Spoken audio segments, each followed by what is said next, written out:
El día de hoy vamos a hablar acerca del rhabdovirus, un virus de gran importancia médica especialmente, de las cepas del virus de la rabia que producen enfermedades en el ser humano.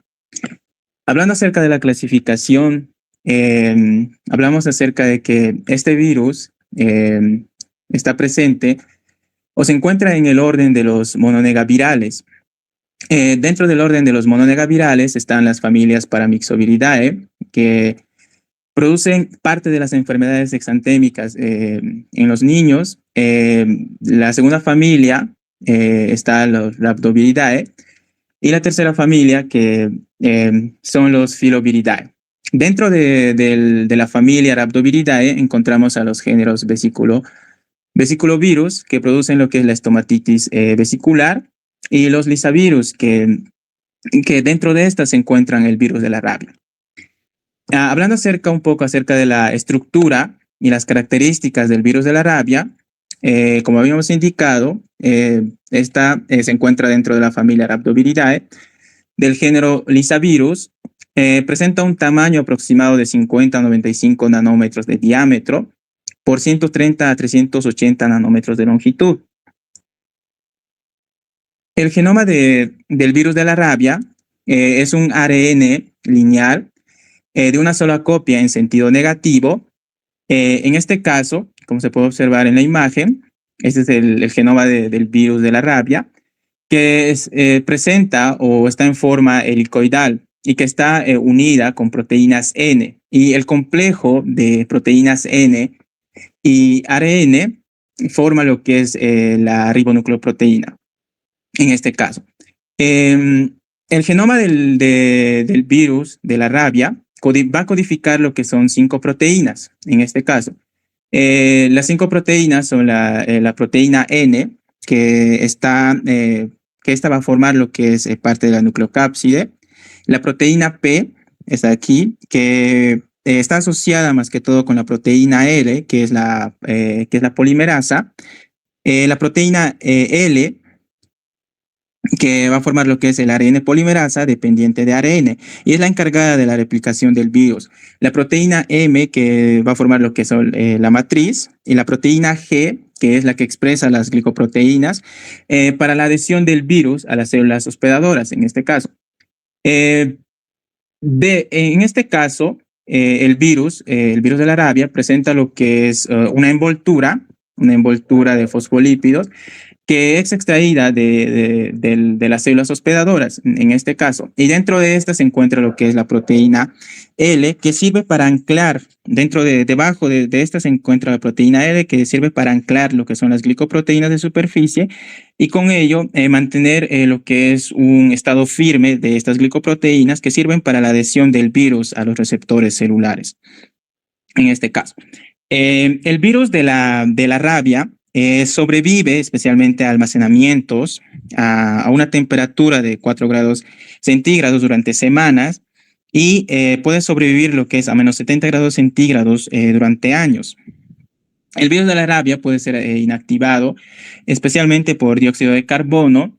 Se destruye por la exposición a radiación ultravioleta, al calentamiento a 50 grados centígrados por una hora, a solventes lipídicos como el éter, el desoxicolato de sodio al 0,1%, de igual forma al alcohol al 70%, a derivados de yodo y a detergentes y a jabón. Por eso es importante que una vez que tengamos la exposición del virus a través de mordeduras, es muy importante lavar esa zona con agua y jabón, especialmente para destruir lo que es el virus. Y cabe recalcar que el virus de la rabia presenta lo que es la forma de una bala, y como se puede observar en la imagen. Pasando a la replicación del virus, el virus se replica aproximadamente en 9 pasos, comenzando con lo que es la adhesión del virus a través de las proteínas G que se unen a receptores de acetilcolina de tipo nicotínicos, especialmente en las neuronas y en las células musculares. El siguiente paso es el ingreso por endocitosis, o sea, la penetración del virus por endocitosis, en la cual un siguiente paso es la fusión del virus de la envoltura vírica que se va a unir a la membrana endosómica. Una vez sucedido esto, se libera lo que es la nucleocápside en el citoplasma de las células hospedadoras y con ello sucede lo que es la pérdida de la envoltura de la nucleocápside. En este caso, siguiente a eso se produce lo que es la transcripción. Como quinto paso, el ARN polimerasa dependiente de ARN transcribe lo que es el ARN genómico en 5 ARN mensajeros, que luego se traducirán en 5 proteínas víricas, que son las proteínas N, P, M, G y L, en este caso. Luego se da lo que es la replicación, en la cual el ARN genómico viral de polaridad negativa, en este caso, se transcribe a ARN de polaridad positiva. Y esta se usa como molde para la síntesis de nuevos genomas, o sea, de ARN genómico viral en sentido negativo. Luego, lo que pasa es que el ARN de polaridad negativa se va a incorporar en las nucleocápsides, en este caso, y como siguiente paso sucede lo que es el ensamblaje, en la cual las proteínas G, que son sintetizadas por los ribosomas unidos a la membrana, en este caso, y luego esta es procesada en el aparato de Golgi y es transportada por vesículas a la membrana de la neurona, el sitio en el cual va a salir el virus. La proteína M se asocia a las membranas modificadas por las proteínas G en este lugar de aquí, como se puede observar en la imagen, en la cual sucede ese ensamblaje y el virus se libera por gemación, en la cual el virus no produce lo que es la lisis de las células neuronales ni tampoco de las células musculares, y de la cual sale de esa forma el virus y produce lo que es la infección de otras células, de otras neuronas y de otras células musculares. De esa forma se da lo que es en este caso, la replicación del virus de la rabia. Hablando un poco acerca de la susceptibilidad de los animales, en este caso, vamos a encontrar que el virus de la rabia, especialmente los reservorios del virus de la rabia, en este caso son los murciélagos hematófagos, que no se enferman con este virus y lo adquieren normalmente por nacimientos o ya sea por exposición al virus. Los murciélagos eliminan lo que son las partículas virales a través de la saliva, en este caso, o a través del contacto directo con otros animales, en la cual una vez que el murciélago esté infectado con el virus de la rabia, puede infectar a través de la mordedura a animales como lo que son el mono y los coyotes, y con ello se da lo que es el ciclo silvestre. De igual forma, el murciélago puede llegar a infectar lo que es en este caso, a los caballos y a las vacas, y con ello se da lo que es el ciclo rural. De igual forma, se da lo que es el ciclo urbano, en la cual está dado por la infección a animales domésticos como el perro y el gato, en la cual todos estos animales son, en este caso, son las que van a transmitir el virus de la rabia a los seres humanos, en este caso. Por ejemplo, por la transmisión por estar en contacto con la saliva o la mordedura de estos animales y de esa forma infectar a los seres humanos. Los más comunes son el ciclo urbano, en la cual se da por la mordedura de los perros hacia las personas, ¿cierto? Y con ello se da lo que es la transmisión del virus. En la susceptibilidad de los animales, hablando acerca de la clasificación, están las muy altas, la alta y la moderada y la baja, en la cual la susceptibilidad muy alta está en los zorros, en los coyotes, en los chacales, los lobos, las ratas algodoneras. En la alta están los hámsters, los zorrillos, los mapaches, los gatos, los murciélagos, los conejos y el ganado vacuno. En la moderada, ahí se encuentran los perros, que son las formas más comunes de transmisión, las ovejas, las cabras, los caballos, los primates no humanos, y en la baja están las zarigüeyas.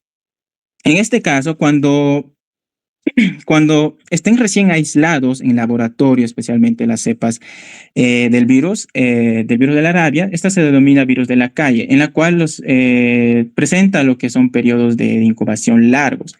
Y de igual forma, en este caso, en el paso serial de cerebro a cerebro, en conejos, en este caso, en conejos produce lo que es el virus fijo y presenta un periodo de incubación muy corto, de 4 a 6 días en este caso. Pasando a la siguiente, va a continuar mi compañera. Bueno, entrando a lo que es patogenia e inmunidad, este virus se va a transmitir por la saliva mediante la mordedura de un animal infectado, que en la mayoría de los casos son los perros o también puede ser los arañazos de un gato y en menos frecuencia también por mordeduras de otros animales como murciélagos y también puede ser transmitido por el trasplante de órganos infectados, también en menor frecuencia. Esto inicia por la fase de incubación, cuando este virus al momento de ingresar por la mordedura se va a replicar localmente en el músculo. Una vez que se empieza a replicar en el músculo, va a pasar a las uniones neuromusculares, ya que tiene receptores específicos acetilcolínicos nicotínicos. Esto luego va a ingresar hacia las neuronas y mediante un transporte retrógrado axonal va a dirigirse hacia el soma axonal, utilizando los microtúbulos de las neuronas.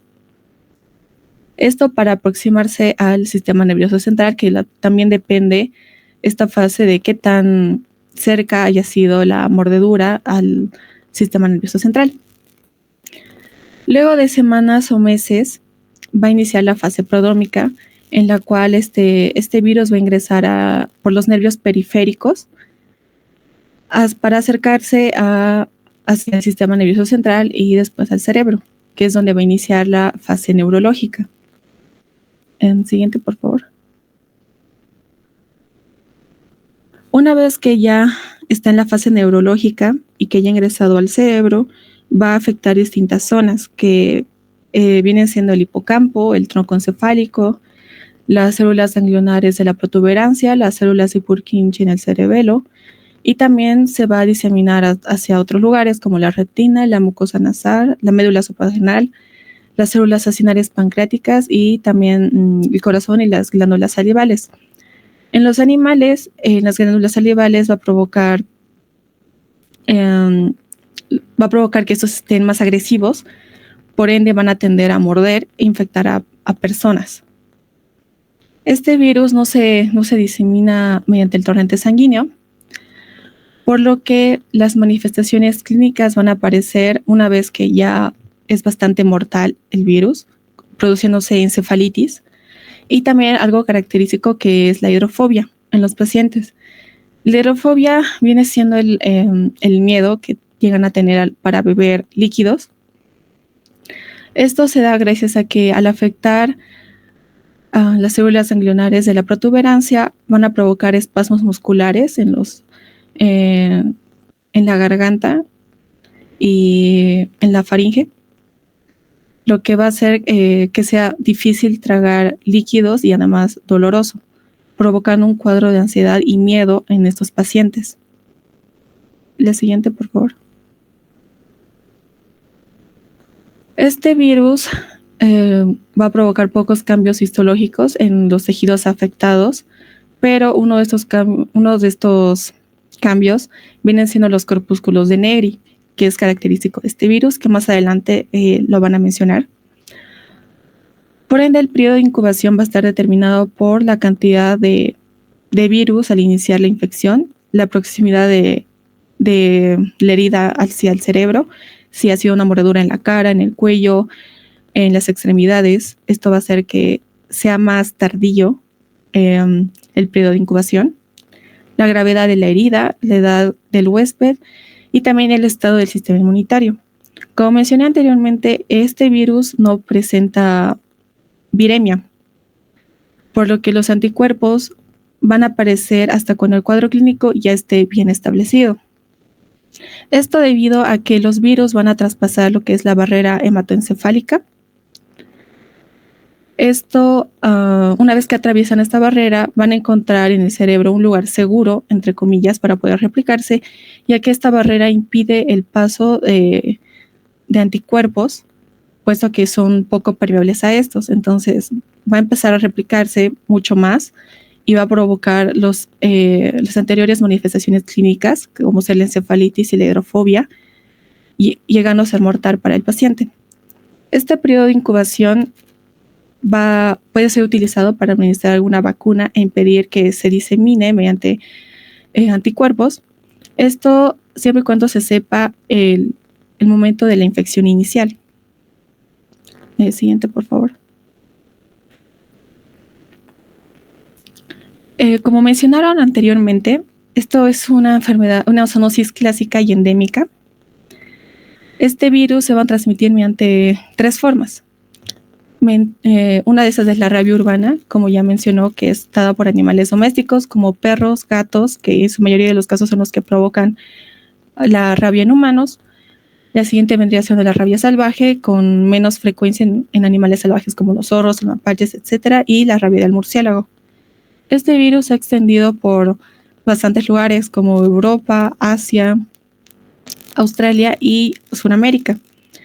Específicamente en Bolivia, datos del 2023 registraron que hubo 102 casos, en Cochabamba 34, los cuales fueron incrementando a comparación del 2022, donde en Cochabamba hubo solo 15. De estos 102 casos, el 95% fueron por perros que no estaban vacunados, pero tenían dueño. Siguiente, por favor. Bien, yo voy a continuar desde aquí. La rabia se define como una encefalitis aguda, fulminante y mortal que se transmite mediante la mordida por animales infectados. Se va a dividir en 4 fases, empezando con una fase de incubación, una segunda fase prodrómica, una fase neurológica aguda y finalmente una fase de coma. La fase de incubación suele durar aproximadamente de 1 a 3 meses, pero esto es algo altamente variable, ya que la incubación puede ser tan corta como 7 días o durar más de 1 año o varios años. El que tanto vaya a durar el periodo de incubación está determinado principalmente por 2 factores. El primero es la naturaleza de la herida y el segundo es su localización. Cuando hablamos de naturaleza de la herida, nos referimos a su gravedad, qué tan extensa o qué tan profunda es, ya que en cuanto más grave sea la herida, más corto será el periodo de incubación. En cuanto a la localización de la herida, lo podemos dividir a su vez en otros 2 factores. El primero es la distancia entre la herida y el encéfalo. En cuanto más cerca se encuentre la herida del encéfalo, más corto será el periodo de incubación. Por ejemplo, si la mordida es en la pierna, el periodo de incubación será más largo que el de una herida en el cuello. Y el segundo factor vendría a ser la inervación. En cuanto más inervada se encuentre la zona de la herida, más corto será el periodo de incubación. Acá teniendo especial importancia zonas como la cara, la cabeza, el cuello, el pulpejo de los dedos, las axilas o las zonas genitales, por estar altamente inervadas. El estado inmunológico del paciente también influye, así como la edad, siendo que el periodo de incubación es más corto en los niños. Una vez termina la fase de incubación, aparecen los primeros síntomas y se entra en la fase prodrómica. Esta fase suele durar 2 a 10 días y está acompañada de síntomas inespecíficos, tales como el malestar, la anorexia, la cefalea, la fotofobia, parestesias, dolor y sensación de incomodidad en la zona de la mordida, náuseas, vómitos, puede haber también faringitis y fiebre. Una vez termina esta fase, se entra en la fase neurológica aguda, que tiende a durar 2 a 7 días. Se va a caracterizar por una disfunción generalizada del sistema nervioso, con síntomas y signos tales como el nerviosismo, la desorientación, alucinaciones, convulsiones, cambios en el comportamiento, hiperactividad simpática. Esto va a conllevar a signos tales como salivación excesiva, sudoración excesiva, dilatación pupilar y lagrimeo. En alrededor de un 20 a 50% de los casos también se presenta hidrofobia y esta puede estar acompañada o dejando de lado a la aerofobia. Finalmente también se va a presentar un espasmo doloroso al deglutir alimentos. Al finalizar la fase neurológica aguda se entra en la fase del coma, que esta suele estar acompañada de otros síntomas de la fase neurológica, como serían convulsiones, y dura de 2 a 10 días. Al finalizar esta fase es inevitablemente la muerte. La principal causa de muerte debido a la rabia es el fallo cardiorrespiratorio, seguido del fallo neurológico. Y en alrededor del 30% de los casos el paciente puede desarrollar la rabia paralítica, que como su nombre indica se va a caracterizar por parálisis de los músculos y igualmente conlleva la muerte debido a la parálisis de los músculos respiratorios. Este tipo de rabia es más común en pacientes que han sido mordidos por murciélagos. Siguiente, por favor. Respecto al diagnóstico, por desgracia, la mayoría de pruebas que existen actualmente solamente funcionan para diagnóstico post-mortem, y las que funcionan para diagnóstico pre-mortem no siempre nos permiten detectar al virus de la rabia antes de la aparición de síntomas, que como sabemos ya nos indica que es demasiado tarde. Podemos detectar los antígenos víricos mediante pruebas como la inmunofluorescencia directa, a partir de muestras tales como la biopsia de piel de nuca, la saliva, el suero, el líquido cefalorraquídeo, el tejido de biopsia cerebral o el tejido corneal. También podemos utilizar la prueba de la PCR de transcriptasa reversa o la RT-PCR para amplificar el genoma vírico a partir de las mismas muestras que mencionamos previamente. También podemos detectar los anticuerpos mediante pruebas como la ELISA, la inmunofluorescencia directa o la neutralización.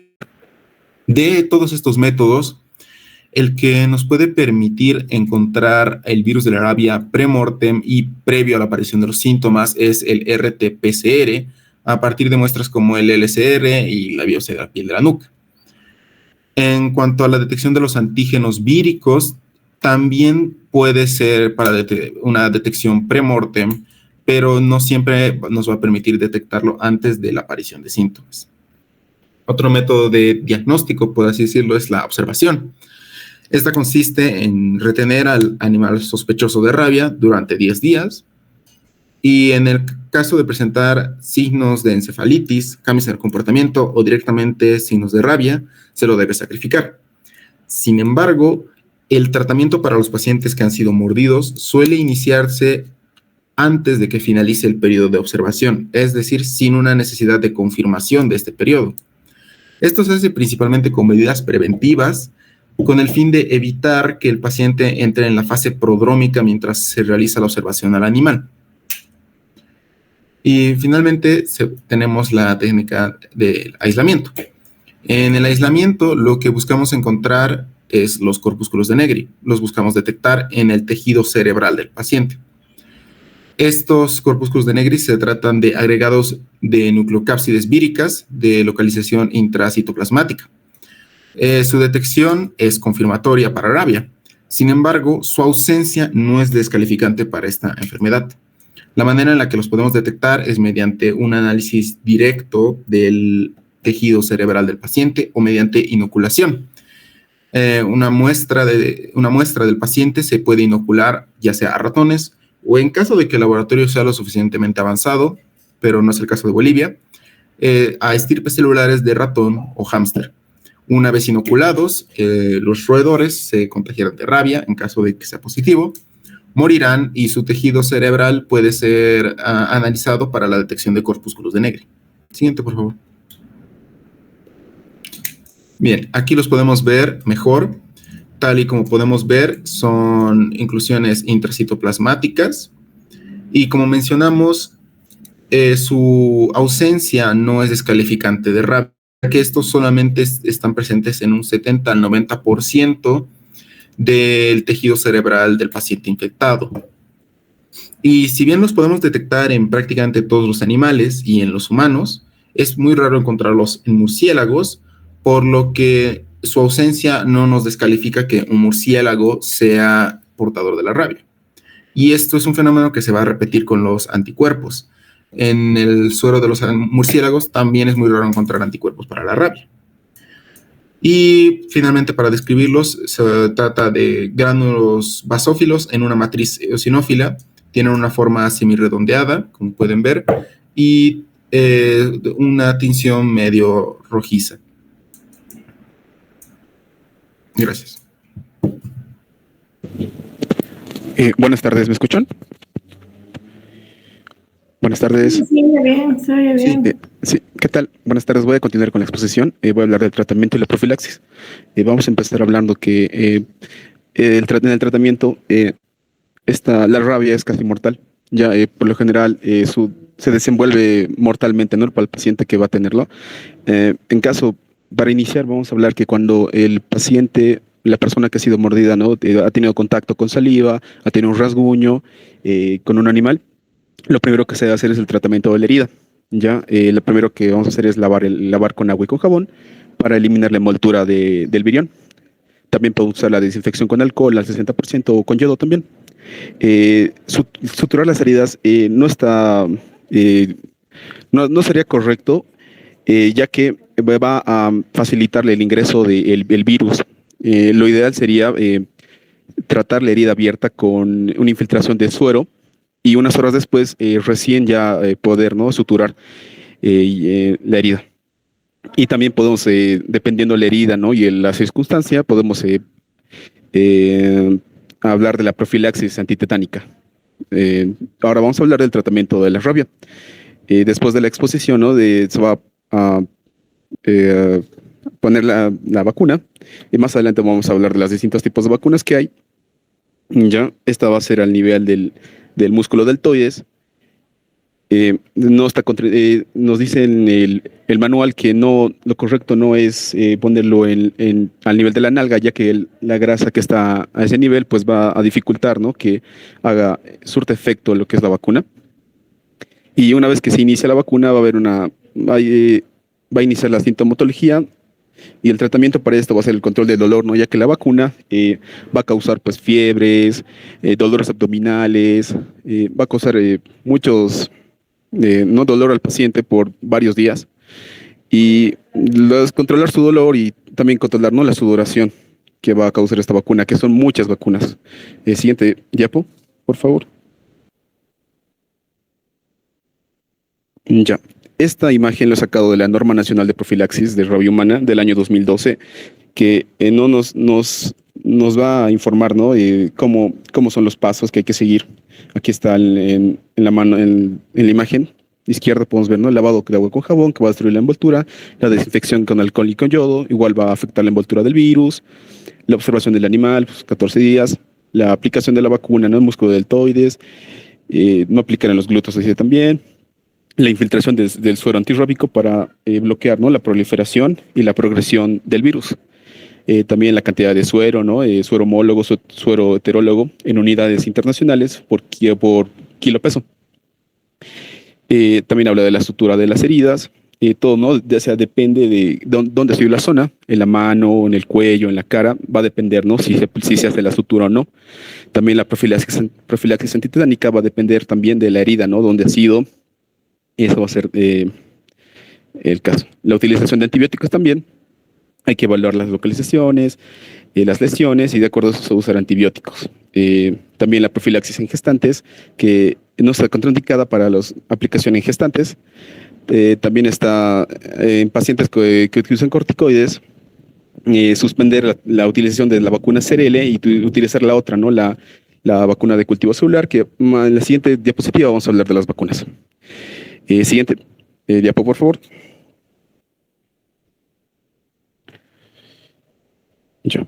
Vamos a hablar del primero de la vacuna, que es de las más usadas, que es la vacuna de cultivo celular.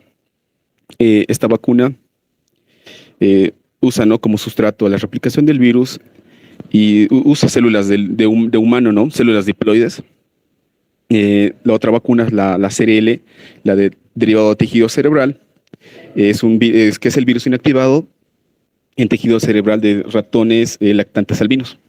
También es la otra vacuna de rabia absorbida, que lo mismo es un virus inactivado cultivado en células de mono.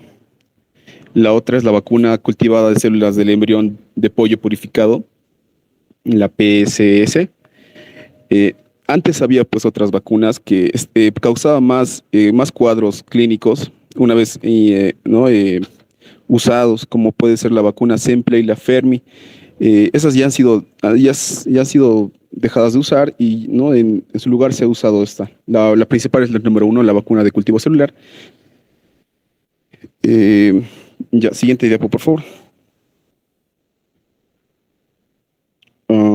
El control de la población canina, ¿no? Hay que promover el control de los perros y los gatos, que hay una ordenanza, ¿no?, la tenencia responsable de animales domésticos y de compañía. ¿No? Hay que tener, ¿no?, el control de nuestros cánidos, de nuestros gatitos, y siempre tenerlos, ¿no?, en nuestra casa, que no se escapen. Sí, me acabo de acordar que en los libros que hemos sacado la información habla pues de un caso de una niña que ha sido pues infectada por el virus del murciélago. Ya es una niña de 15 años que caminando en la selva, ¿no?, ha sido rasguñada por el murciélago y ha presentado pues, ¿no?, los cuadros, una evolución de fiebre de 38 grados y también un cuadro neurológico. Ella ha sido sometida a un coma inducido y durante 7 días se le ha administrado anticuerpos en su líquido cefalorraquídeo y bueno, es el único caso que se ha logrado recuperar el paciente ¿no?, con este virus.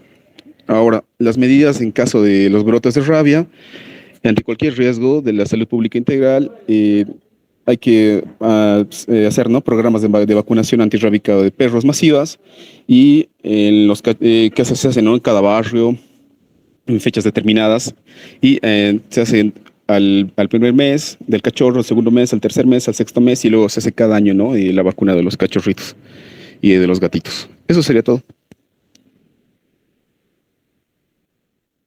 ¿Terminaron?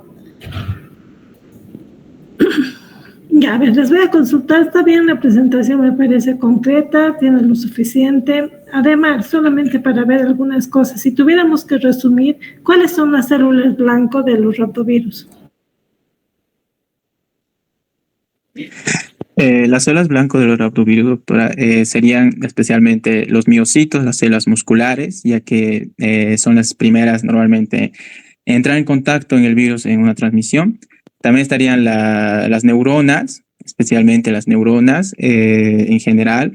Llegan a infectar las células de Purkinje, del cerebelo, de igual forma, las neuronas en general del hipocampo y todas esas regiones.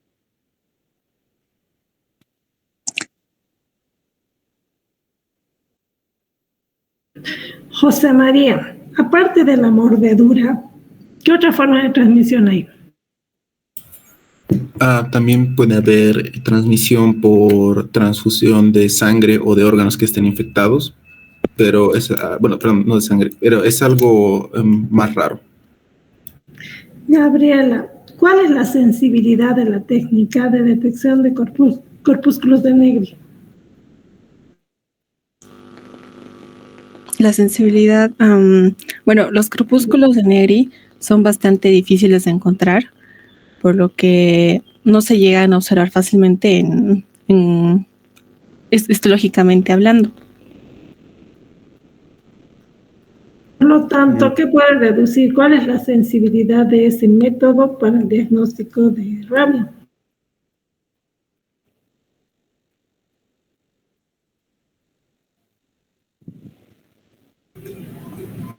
Bajo, ¿no es cierto? Porque van a tener falsos negativos si solo se aplica la técnica. Luis Fernando, ustedes han hablado harto de los sueros homólogos y heterólogos. ¿Qué diferencia tiene eso con la vacuna?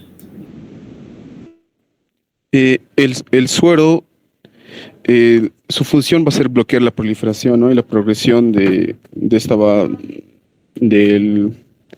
bueno, doctor, yo voy a decir sincero, he leído los libros, ¿no?, y habla muy poquito de esto. Lo máximo que he sacado es del programa de profilaxis, y ahí solo nos dice, ¿no?, de cuánto hay que ponerle por kilo. Y o sea a eso me voy, porque es importante entender. ¿Saben por qué les digo? Porque si no, uno tendría que memorizarse las cosas y no tiene sentido si no se comprende. Estamos relacionados a lo que hemos visto con otras enfermedades de origen bacteriano, por ejemplo. Si dice suero, heterólogo, homólogo, cuando hablo de suero es la administración de un tipo de una inmunidad pasiva. O sea, por ejemplo, le administro los sueros que son anticuerpos que van a ir a neutralizar el virus. ¿Y qué son las vacunas entonces? Son los microorganismos, en este caso virus inactivados, que ingresan y estimulan la respuesta inmune. Es un ejemplo de inmunidad activa. ¿Ya? Y aquí sí es bien interesante porque una vez que entra el virus, hay un tiempo suficiente, porque ustedes mismos han visto el periodo de incubación es largo, un tiempo suficiente como para darle opción al sistema inmune a que forme la respuesta inmune específica contra el virus. En cambio, cuando dice administran los sueros homólogos o heterólogos, ya son anticuerpos preformados que se administran, y eso sucede especialmente cuando el sitio de la inoculación del virus está muy próxima al punto final de acción del virus. Y Luis Fernando, si hablamos sobre esto y que es importante, ¿nos puede resumir qué tipo de respuesta inmune es importante frente a este virus? Bueno, cuando a ver, ¿quién puede repetir la pregunta, doctora? Resumiendo, ¿cuál es el tipo de respuesta inmune importante del ser humano frente al virus? Los anticuerpos que va a generar, ¿no? Va a generar el cuerpo, va a variar de acuerdo, ¿no? Así la persona ha sido vacunada o no. Es lo que va a importar es el tiempo en el que se va a desarrollar, ¿no? Los anticuerpos. Vería que es la respuesta inmune humoral, que es fundamental para evitar que el virus llegue a sus receptores específicos y cause lo que causa. Ya, chicos, está bien, han respetado perfectamente el tiempo, ha estado bastante resumido. Con eso habríamos terminado. Nos vemos la siguiente semana como para concluir todo el programa. Buenas tardes. Doctora, gracias. Buenas tardes, doctora. Hasta luego. Buenas tardes, hasta luego. Gracias, hasta luego.